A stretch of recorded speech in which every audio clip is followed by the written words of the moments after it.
If you're a regular to this channel, you know that I am always saying acting is reacting and Meisner, Stanislavski, practical aesthetics are my favourite methods.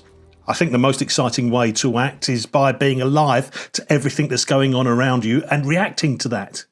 And that's the way the vast majority of professional actors work. Sam Neill, however, was the exception to that rule. He arrived on set knowing exactly what he was going to do at any given moment. He'd planned it all. This wasn't out of arrogance. It was just that he worried that he wouldn't get direction from the director. And this is why he planned everything in advance. But that doesn't make him a bad actor. In fact, many of his performances have been spellbinding. In this video, I'm going to show you the exact preparation technique that Sam Neill used to become one of television and film's most reliable leading men, and how it's a really fast way to build a director's trust before you've even said a single word. So I've sat on both sides of the table. I've been an actor and a producer.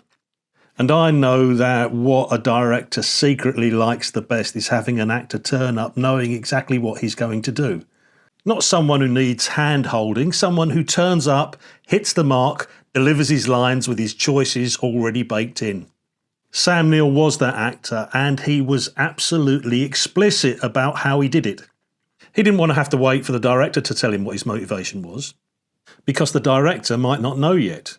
They might be brilliant, or they might be exhausted, behind schedule, and hoping you turn up and solve the problem for them. Sam Neill understood this better than almost anyone. In a BAFTA interview, he said something that really hit the mark. I'm paraphrasing a bit here, but it was to the effect that it's always best to turn up prepared because you don't know whether you're going to get directed or not. He described walking onto sets where the director would just sit behind the monitor, no notes, no guidance, just silence. Now, a less experienced actor hears that and panics. But Sam Neill had built a system. He didn't just learn his lines, he made every decision beforehand. Character history, physicality, what the character wants in every single scene, not just the big ones, where the voice sits, how the character responds under pressure. What this meant in practice was that he could walk onto any set with any director, even a bad one, and deliver a fully coherent performance. He wasn't waiting for permission to act, he'd already done the work. If you look at his career, Jurassic Park, Peaky Blinders, The Piano, Hunt for the Wilder People, over 150 credits spanning 4 decades. Directors kept hiring him not because he was the flashiest actor, but because he was the most reliable. He showed up ready. So what does deciding everything beforehand actually look like? We're going to break it down into a working method. First, the character biography. Not the one in the script, the one you write. Neill would write a full character backstory, one that nobody else would ever see. Where the character grew up, what their parents were like, the thing that they were most ashamed of, the thing that they secretly want but would never admit out loud. He wasn't doing this for the director, he was doing this because he believed that having done it, the weight of that invisible history was there every time he spoke. Scene-by-scene objectives. Most actors know what their character wants in a film. He knew in every single scene, which is critical regardless of the method that you're using. He knew what they wanted, and most importantly of all, he knew what they were doing to get it. He called this the action. I'm sad in this scene, that's useless. I'm trying to hide how terrified I am by being overly polite, and that's playable. Third, physical decisions. Voice placement, posture, how your character moves through the space around them. He decided these before he walked onto the set. They weren't discovered in rehearsal, they were chosen in preparation. Watch him as Campbell in Peaky Blinders. The way he moves with deliberate, almost surgical movements. That's not just acting. That's a deliberate choice executed with precision. Fourth, the emotional map.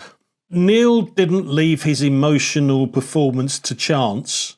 He mapped out his character's emotional journey scene by scene. where the pressure builds, where it releases, where the mask slips. He knew exactly when he was going to show the audience vulnerability and when he was going to show them steel. And it wasn't instinct, it was architecture.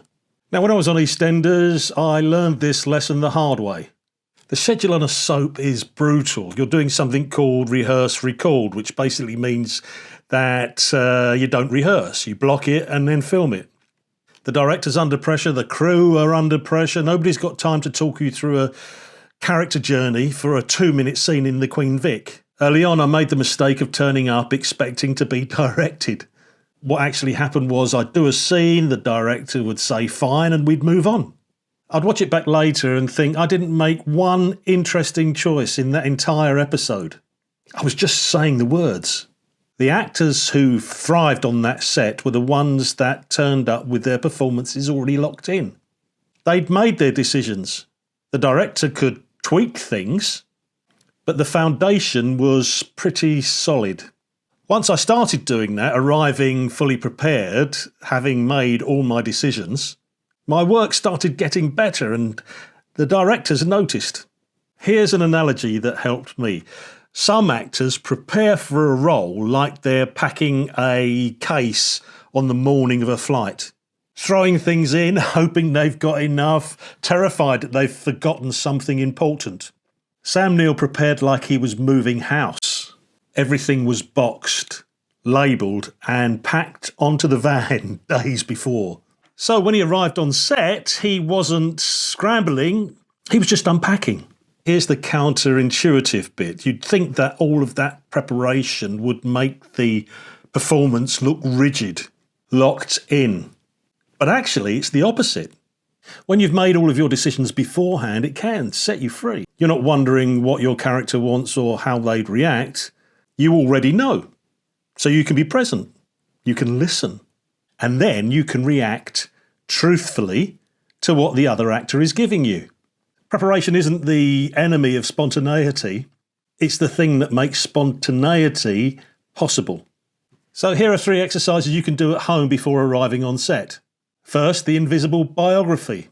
Take your next audition or self-tape. Before you've learnt a single line, write a 500-word biography of your character. Make sure it has nothing to do with the scene. It should be where they grew up, what they wanted to be when they were 10. What's the biggest lie they've ever told? This isn't homework for the director, it's ammunition for you. Next, the what am I doing scan. Go through the scene line by line and write next to each line not what your character is feeling, but what they are trying to do to the other person. I'm trying to make them feel guilty. I'm testing whether they are lying. I'm hiding that I know the truth. If you can't write a verb, a doing word, then you haven't understood the scene. Third, the closed eyes run. Once you've made your decision, run the scene once with your eyes closed. No blocking, no facial expressions, just the words and the intention behind them. Now, if the scene still works when you can't see anything, your choices are right and are strong enough to survive on set, even if the director isn't giving you anything. So remember, Sam Neill's career wasn't built on luck or connections.